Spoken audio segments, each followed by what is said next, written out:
In today's video, messed up transliterary horror, the life of Emily Bronte in 15 Wild Decembers, a girl who thinks she's a mermaid in Chlorine, Andrew McMillian's debut novel Pity, Sandra Newman's retelling of 1984, backlist novels from some of my favourite authors including Ruth Ozeki, Etaf Rum, Elif, Shafak and Maggie O'Farrell, as well as The Vulnerables, Mercy Street, and more. Hi, I'm Scott. Welcome back to Gunpowder Fiction and Plot, a book channel where I discuss literary fiction, new releases, and global literature. And I've got a bunch of books I read recently. I like to keep you up to date with what I have read recently, but the truth is I've slowly been falling behind on that. So this is a big catch-up video. Normally I go through my books from worst to best, but today I've got Julia by Sandra Newman, which I've already got a detailed review of on my channel. When I've got a detailed review of a book on my channel, I just want to do the reviews in these recent reads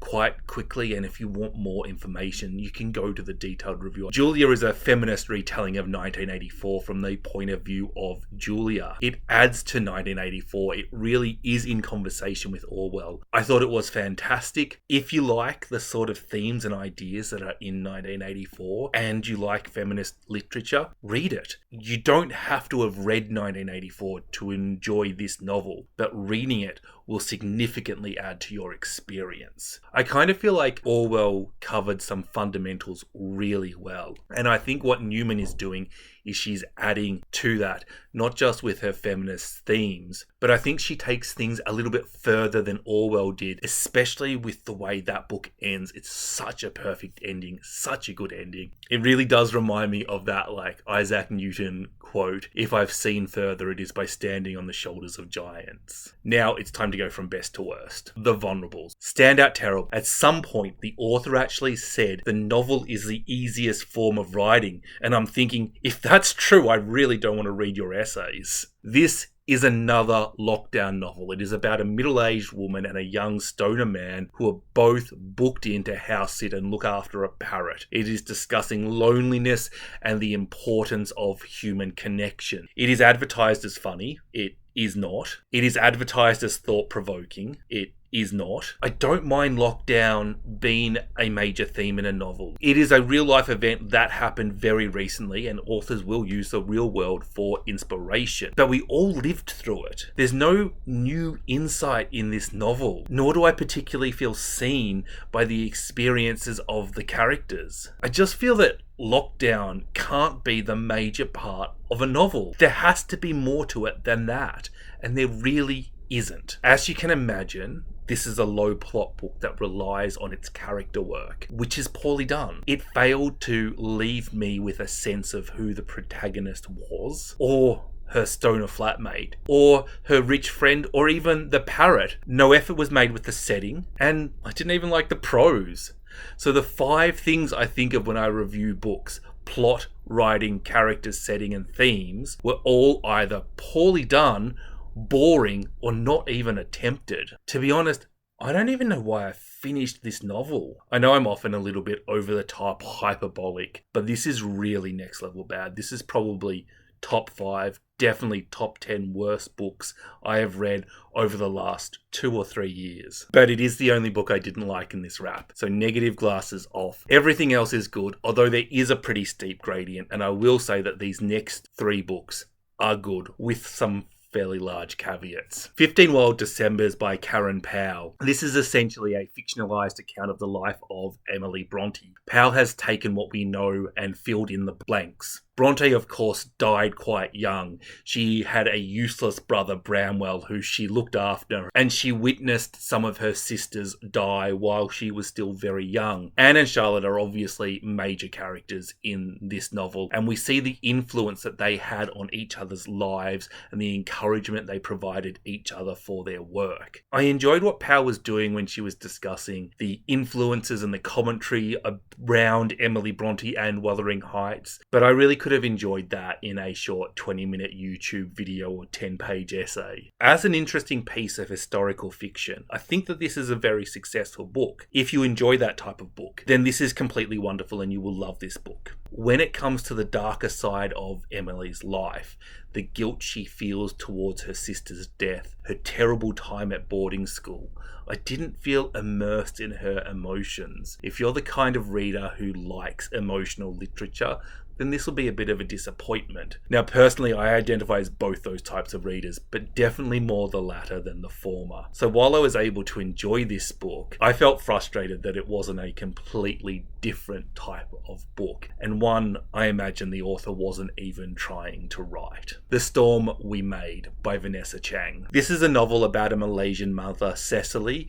who has a bit of a love affair with / acts as a spy for a Japanese general during and slightly before World War II. This is one of these sprawling, twisting novels that take place over a number of years. Things become linked up in weird and unexpected ways, and as far as the plot and the storyline goes, this is quite a satisfying novel. The novel itself really explores the ideas of family, some of the darker realities of war, blame, guilt, and secrets, as well as the concept of nation. I also think that the concept of family and nations really intercept quite nicely. There are some really dark things that happen in this book. We're talking pedophilia, murder, rape, torture camps, and the emotional impact on the characters. It just didn't come through to me in the writing. I'd say that this is very similar to 15 Wild Decembers. Whether or not you enjoy this book is going to depend on the type of reader you are, what you're willing to take from the novel. And again, I like what it gave me, but I would have preferred the alternative version. I think if you love historical fiction, and maybe you enjoy the occasional thriller, then this is probably a good one to pick up. Chlorine by Jade Song. The blurb of this book says it's for fans of the Vegetarian and the Pisces. Now, I love the Vegetarian. I enjoyed the Pisces, although not at all for the same reasons or as much. I just think that's a very odd coupling, and one that doesn't make a lot of sense to me. Comparing either of those books to Chlorine is also incorrect. This is a story about Wren, who is a swimmer. She gets all her validation from swimming. If she swims fast enough, her parents will love her. Wren has a best friend who is also on the swimming team. Wren admires her because her worth isn't wrapped up in whether she is a good swimmer or not, which is fortunate because she isn't. Their friendship is very clearly a little bit more than a friendship, but things definitely aren't equal in that relationship. There's a weird power imbalance there. Wren slowly becomes increasingly convinced that she is indeed a mermaid. And I think as a representation of mental illness, the stresses that she was under, and the very clear disordered thinking that she was experiencing, this is an excellent piece of writing. I also think that this is a sort of teenage crush, first love, friendship. We're not quite sure what. We're exploring whether we're LGBT or not. That was represented very well, especially when you consider that one of the people in that relationship is slowly losing their grasp on reality. That is the first 2/3 of the novel. Unfortunately, the last third of the novel, I feel like Song knew what she wanted to write about, but had no idea how to end it, how to wrap it up and conclude things. And this novel is so much weaker for it. Her choices on how to end this really ruin the incredible work she starts with. There were things that happened that I just didn't find realistic, particularly in relation to Wren's friend/lover's actions. And I think that maybe this could have been fleshed out with a little bit more time with her thoughts and her motivations, maybe a few chapters from her point of view. It could have worked, but I needed that explained a bit more. I did enjoy how this novel blended literary fiction, young adult, fantasy, horror, and LGBTQ books all together into the one novel. And I think if you enjoy genre blending or genre bending books, or you read quite broadly, you might really enjoy this book, but only if you can suspend your disbelief while reading. What We Lose by Zinzi Clemmons. This is a 2017 novel which reads quite like a memoir about an American South African woman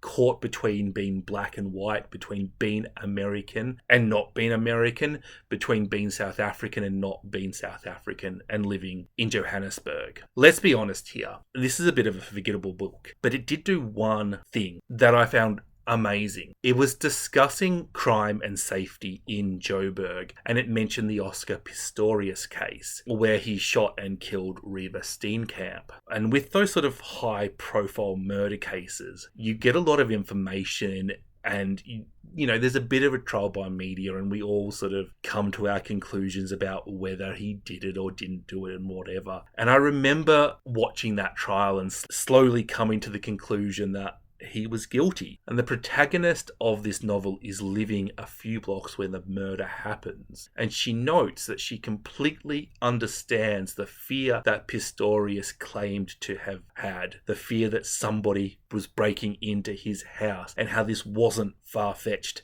at all. That had a real double effect on me. First, I'm considering, did I get that entire case wrong? Was it indeed an accidental killing? And Zinzi Clemmons never states that she thinks it's an accidental killing. She, in fact, very intentionally uses her language to be quite neutral on it, to not say anything about the case. But it just sort of reminds me that in these trial by media cases, that we just don't know everything that happened. There are all sorts of things that could come into play here. There are all sorts of stuff that we just don't know. As an outsider to this case, it's nice to be reminded that it is so much more complex than it seems, and that maybe judging somebody as guilty or innocent of murder through media information is not the best way of doing it. But this line also acted to build this setting, to create this fear or this lack of safety in the characters in this novel.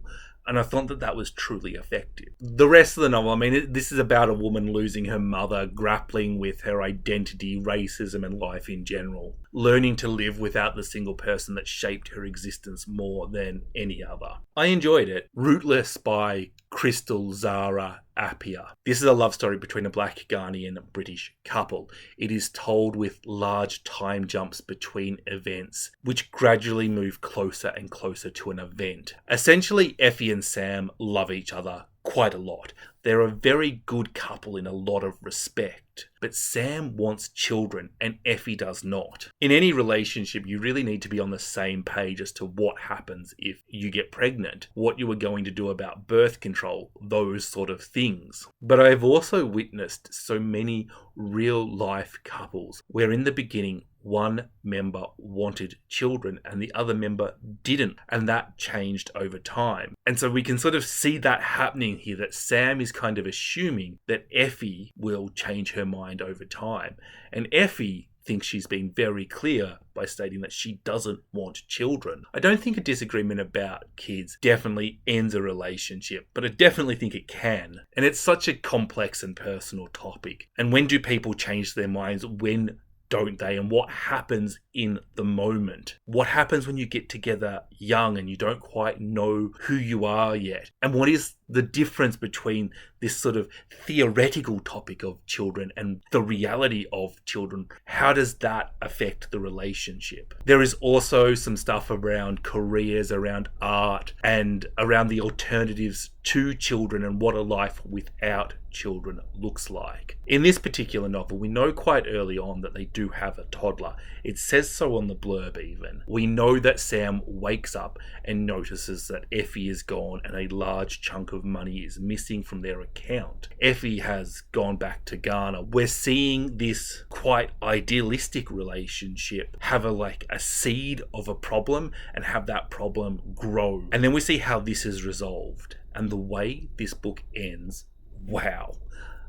It's really staggeringly well done. I don't know if the ending will be something that everybody likes, but for me it was just like, oh. I really enjoyed basically everything about this book. But the only reason it's not higher on this list is that it just doesn't stand out. Shiny, but completely outshone by other books. Mercy Street by Jennifer Haige. This is a book about various people involved with protesting, dealing marijuana to the employees of, or working for an abortion clinic on Mercy Street. One thing I really love about literature is that it can take quite a divisive issue and humanize it and show us the people involved in the issues and how these political issues affect people. Now, going into this book, I was definitely categorically 100% on the pro-choice side of things. Please don't misunderstand that with what I'm about to say. But I thought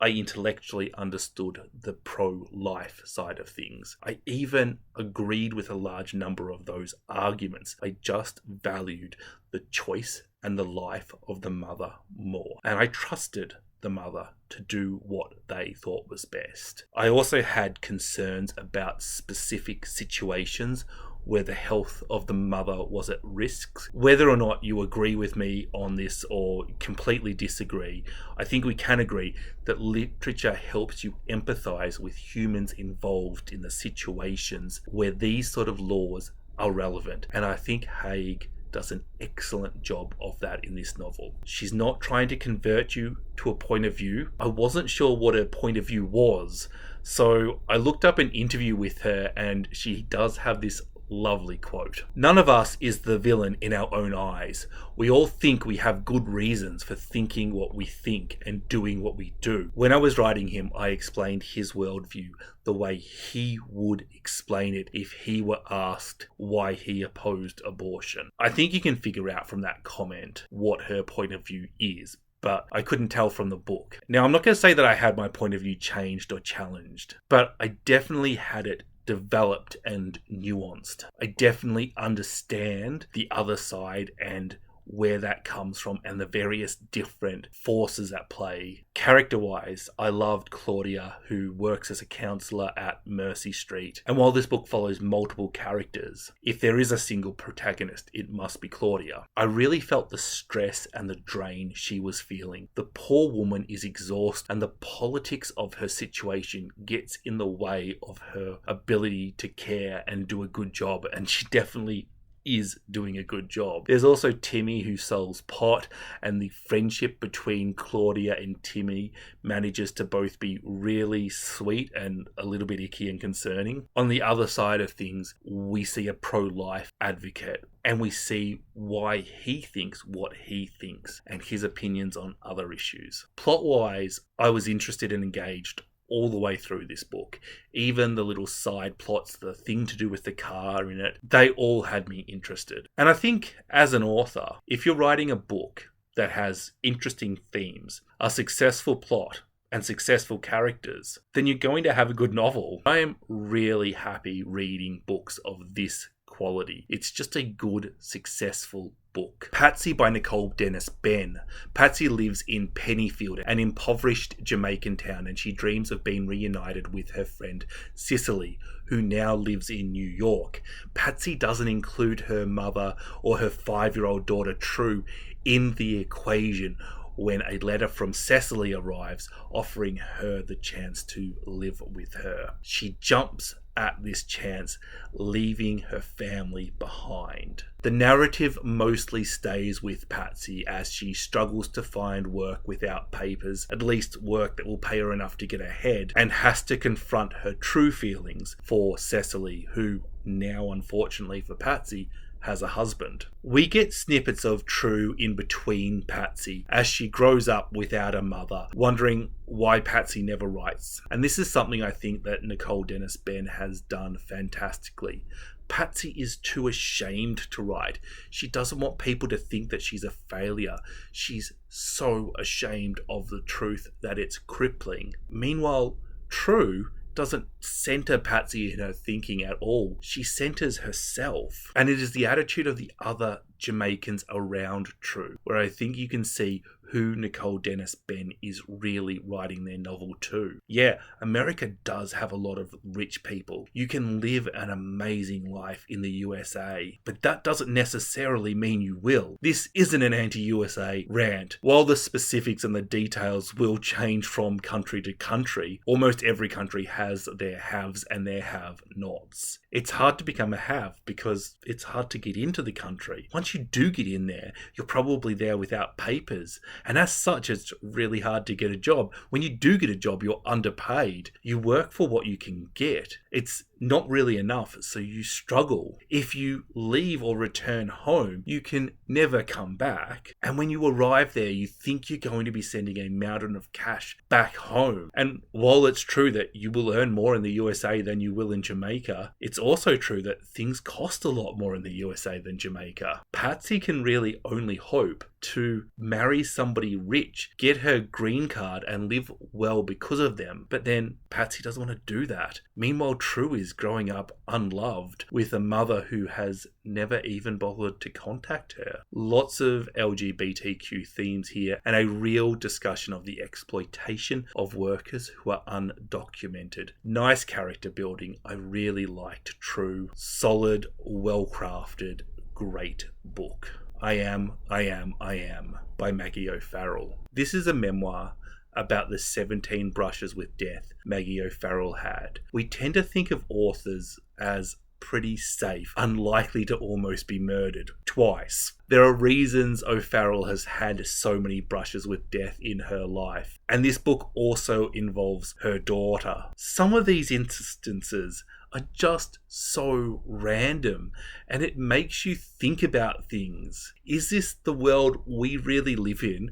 How quickly could everything just be taken away from us? I started thinking about my health and how lucky I am. It's kind of motivational, but it's a little bit more than that. I found the first story when she was something like 17, 18 or 19 and working in a cafe or a pub, I forget which one, and she's walking to work. She goes past a lake and she meets somebody. That story was particularly chilling, and it made me realize how lucky I am to be a big dude. I'm 6'4". I'm broader, thicker, fatter, and stronger than 95 to 99% of people I meet. And basically, I never question my physical safety. And on the rare cases somebody is as big or bigger than me, I am very aware of them. Now, compare that to an 18-year-old sickly girl. Almost every adult man, and pretty much all the women they meet too, could physically threaten or hurt her. That situation, it's about her existence, her everyday safety, and she wasn't doing anything particularly risky. She was walking to work. A task that I would take for granted is just safe. I thought it was really wonderful how O'Farrell managed to place me in her mind and in her body so that I could understand her fear in that situation. It really gave me an understanding of how this aspect of our lives are so different, and how in this regards I am lucky, and how she needs to be extra on guard. It was just so powerful. It's what fantastic fiction does, and this is fantastic non-fiction. Now, her other situations, they're all different. They're all moving for various different reasons. But the first story for me is the standout situation. But that does feel that's about my personal experiences and Maggie O'Farrell's personal experience and where they're the most different. And I suspect other people reading this book will get much more out of other incidences in her life, told with O'Farrell's lovely writing style and her strong voice. You know, I'm going to say I prefer her fiction, but I absolutely adore her fiction. So that is a tough bar to compare to. This was just a very worthwhile and enriching memoir. Lying in Wait by Liz Nugent. I read Strange Sally Diamond shortly after it was released, and I thought it was a cracking book.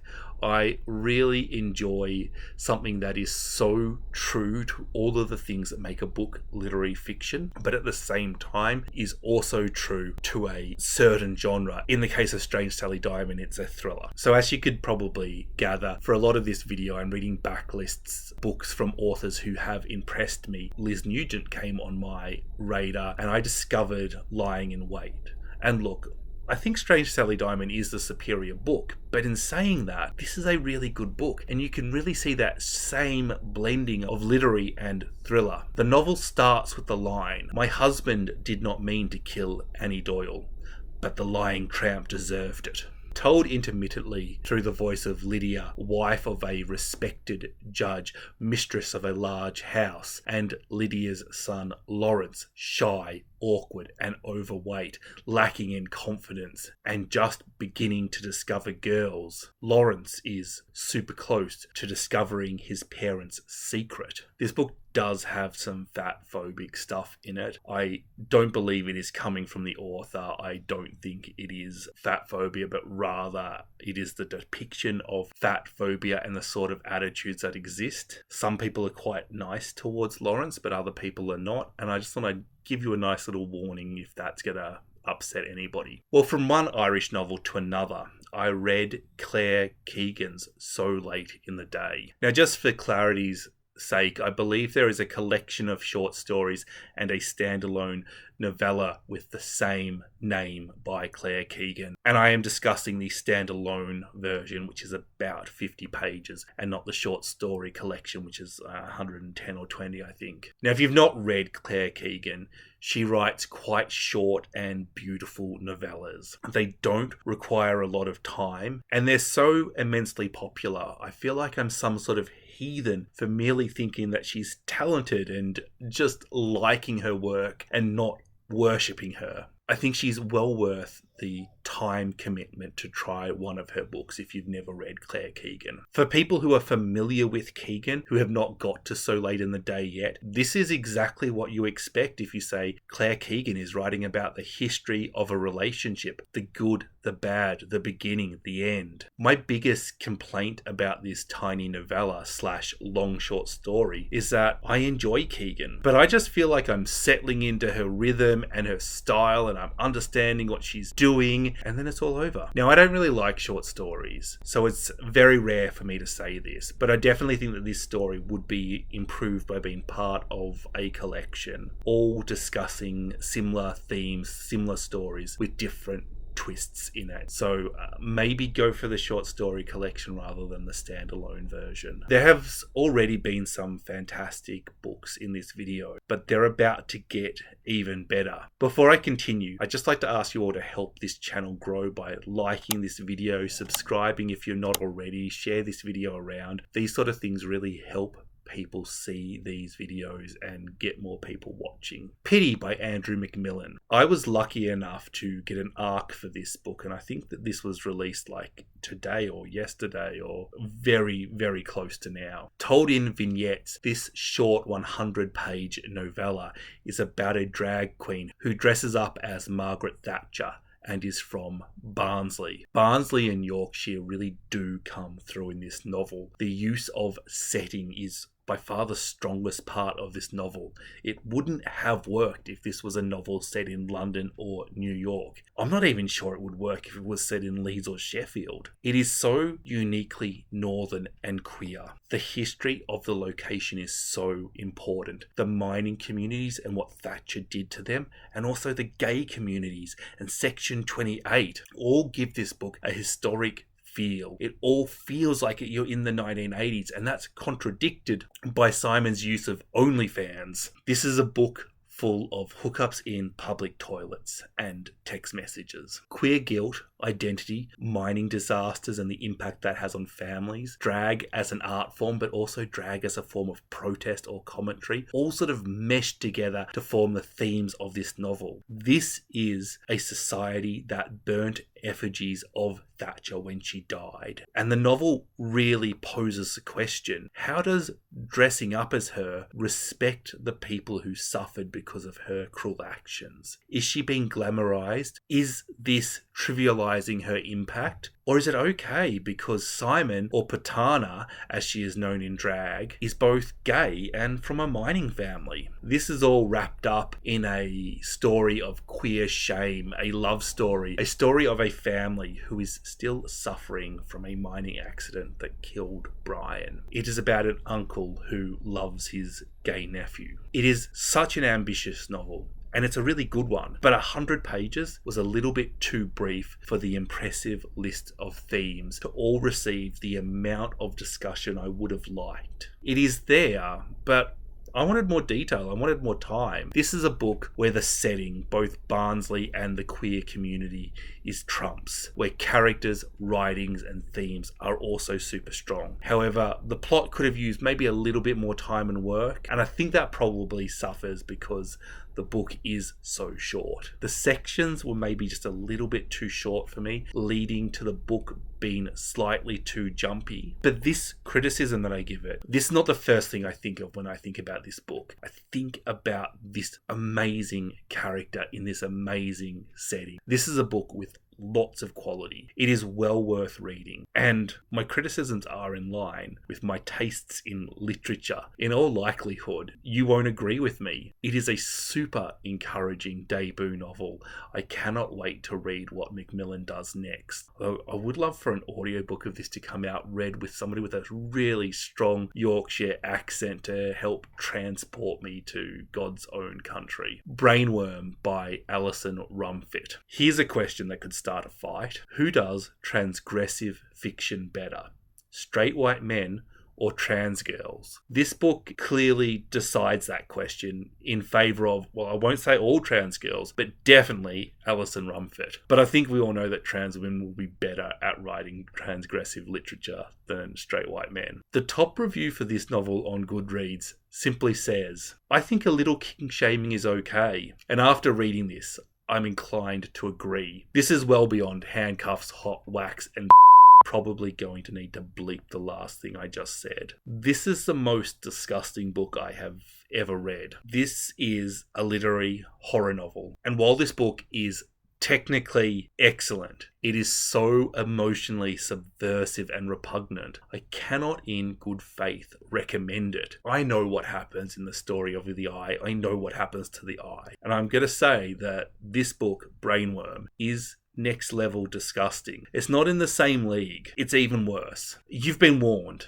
And if this warning isn't enough, Rumfitt will warn you again at the start of the novel, and then again halfway through she'll advise you to go take a walk, clear your head, and that it's about to get really intense and nasty. Like it wasn't already. Don't read this book if you're feeling a bit sick or have a dodgy tummy. You'll be fighting the urge to vomit as it is. Trigger warnings out of the way. This book is a metaphorical examination of how transphobes view trans people, told in a way where you get to experience the transphobes' emotions towards trans people. There is a T-to-T relationship that is actually a love triangle with a cis man, and that manages to explore how trans women are a fetish at the hands of cis men, and how the same men manage to fetishize them and to hate them. And while this book does contain things like plot and characters that are well done, they're kind of irrelevant to the experience of reading this book. Nobody is going to review this and say, I was into it, but I didn't believe the characters. It's just not that kind of book. I found Rumfitt's last novel, Tell Me I'm Worthless, to be a quite excellent literary horror novel that was a little bit out of my comfort zone or out of my safe reading space. Not because I found it particularly confronting, but because I don't read that sort of novel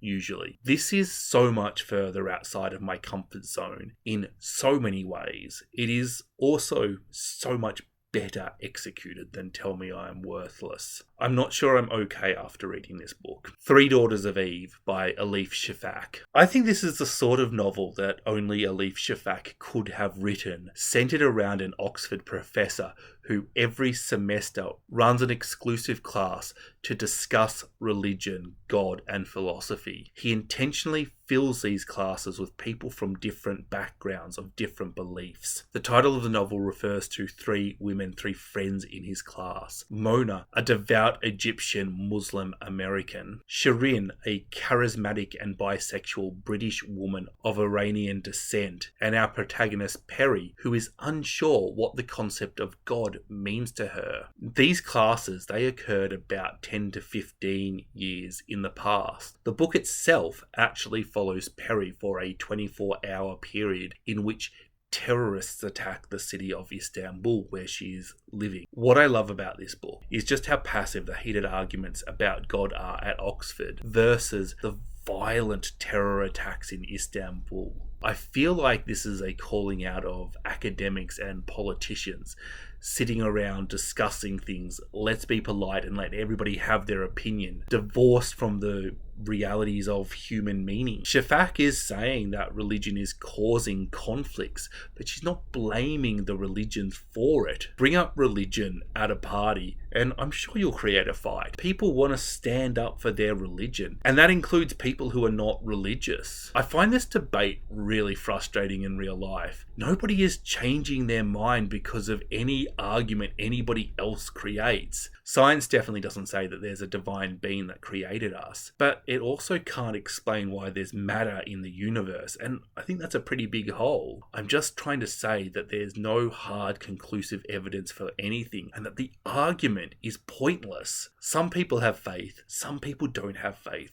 some people are spiritual, some people aren't. I really firmly believe when it comes to religion, don't force people, and I include secular views in religion for that statement, because the idea of trying to argue somebody over, to convert them to your way of thinking, to your religion, that is the same disordered thinking that these terrorists that are so often violent and extreme are doing. And look, I acknowledge that the polite arguing about religion and killing people for not following your religion and trying to scare them into following you are very different things. But it begins with the same disregard for the other person's right to self-determine their spirituality, to self-determine if they're religious and what that religion will be. This is a book by Elif Shafak. I don't think you get an Elif Shafak book that doesn't touch on feminism, the differences between the Middle East and the West, social climbing and racism, and Three Daughters of Eve is certainly no exception. This is my fourth Shafak book. I would rate it above the 40 Rules of Love and above The Island of Missing Trees, but slightly behind 10 minutes and 38 seconds in This World, which still gives it quite a lot of room to be amazing. It has vivid characters, a plot that is both exciting and intriguing, quality writing, and I love the way Shafak sees the world. This is just a class piece of literature. Against the Loveless World by Susan Abulhawa. Nah sits locked up in solitary confinement, reflecting on how she, a Palestinian Kuwaiti woman, ended up in an Israeli jail. This is a novel about the human impact of the instability in the Middle East. It is extremely critical of Israel. Nah moves around from Kuwait to Iraq. She falls in love. She finds out that her dream marriage is not what it seems and is forced into the world's oldest profession as her family teeters on the brink of poverty. This book displays the injustices of war, the realities of being a refugee, some of the crimes of the Israeli government and the Israeli soldiers, the desperation and disenfranchisement of Palestinian people, the attempt to erase their identity, being told that there is no such thing as an ethnic Palestinian, that they're really just Arabs, and the desire for a normal life despite everything that is going on around them. Plot-wise, if this wasn't so anti-Israeli, it would be a Hollywood blockbuster. There's never a point you don't care what's happening next. There's never a moment where you're not hoping for something. The characters in this are just so well crafted. Particularly our protagonist, Nah. This is a book for a broad audience. It is a great historical fiction. It is also a character-centered, emotional piece of literary fiction. Exciting, and it effortlessly teaches you little bits and pieces about the life of Palestine and Kuwait, about the ethnic and political conflicts and differences of the region, not just between Israel and Palestine. It humanizes the emotions of the Palestinians and their issues and efforts against Israel. For me, it provides insight and it challenges an internalized narrative I had, which is just due to where and when I was brought up, what I was told, and never challenging that. And I really love it when a book points that out, when a book does that. I mean, if you don't want to hear negative things about Israel, I completely understand that. And this is certainly not going to be the book for you. If you're pro-Palestinian, pro-ceasefire, or just want to learn more about the people and the attitudes involved in this conflict, this is a sort of high quality, well-crafted novel that I think very few people will give anything less than a 4 or a 5 star. I think you know from the outset if you're going to enjoy this one. A Woman Is No Man by Etaf Rum. I read Rum's new release Evil Eye, and I was really impressed with the quality of this book. Just one of those faultless books with strong characters, plot, writing, themes, setting, everything you read for. So I was pretty confident I would like her first book. And I was right. I would even go so far as to say that A Woman Is No Man shades Evil Eye. But it is a very close call. Daya is 18. Her parents died in a car accident, and her grandparents insist she is meeting suitors, something she doesn't want to do. She's not ready to get married yet. Daya's mother, Ishra, felt she had no choice when she married Adam and moved from Palestine to America to live with him and his parents, the grandparents Daya now lives with. One day, a familiar-looking woman appears and starts asking Daya questions about her past. Daya just can't figure out who she is. Told back and forth in time between mother and daughter, this is a super feminist novel about the treatment of women in arranged marriages, how they're viewed culturally, and the different ways they treat each other. I say a lot of books are feminist because a lot are, but sometimes a book is like extra feminist, such as Mina Kamdasami's When I Hit You, or A Portrait of the Writer as a Young Wife, or Acts of Desperation by Megan Nolan. And I think this book is another next level feminist novel. And just like I said at the start about Evil Eye, this is a faultless book where everything is done well. Characters, plot, writing, themes, emotions, setting, all over creation by Ruth Ozeki. If you haven't got the message yet, Ruth Ozeki is incredible. I think her novels are slowly getting more experimental, so if you weren't a fan of the Book of Form and Emptiness, this earlier work of hers might be something you really enjoy. Yumi was 15 when she fell pregnant to an older man, when she had a fight with her father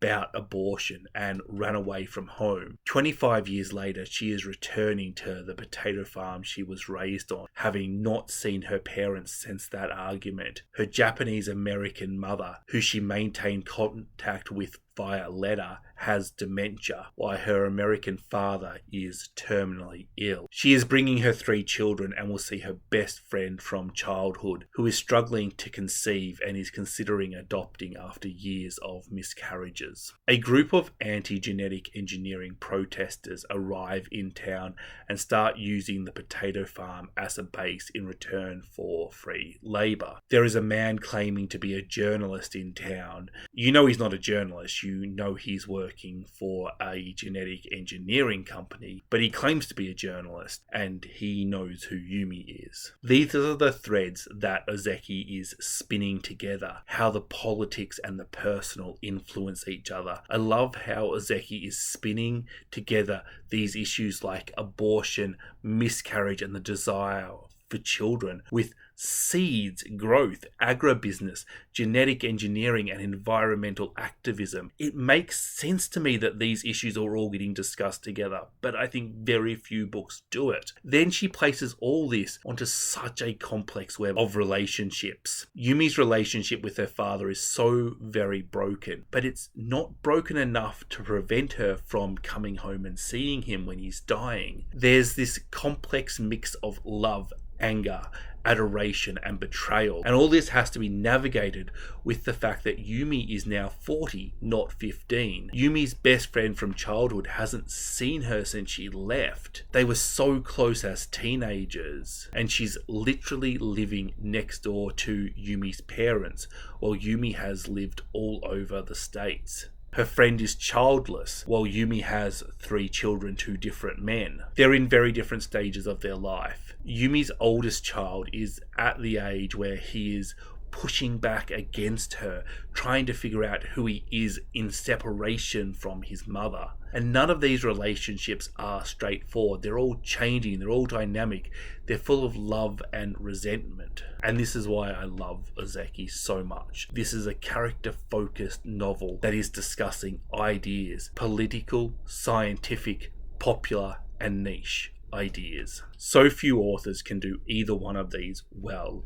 So few authors can balance these two things. When they try to do both, often one dominates. But Ozeki manages to balance them and then includes an awesome plot and, I must say, excellent and undervalued writing. And the thing about an Ozeki book is you can just keep talking about it. You can just keep pulling extra things out. For example, this book also discusses the differences and similarities between generations, racism, how responsible should corporations be for their own actions, the homogeneity of our vegetables due to commercial interests and issues, spirituality, personal responsibility for the environment and the culture in which we live, love, friendship, family, sex, abuse, and I can keep listing. Ruth Ozeki doesn't write books, she writes TARDISes. TARDISes or TARDIS? Doctor Who fans, tell me which one is correct. There is so much more in this novel and in every Ruth Ozeki novel that any author has a right to include. I would like to thank my wonderful Patreons for their support. If you would like to join us by supporting this channel and chat about books, I would love to see you there. Happy reading. Bye bye.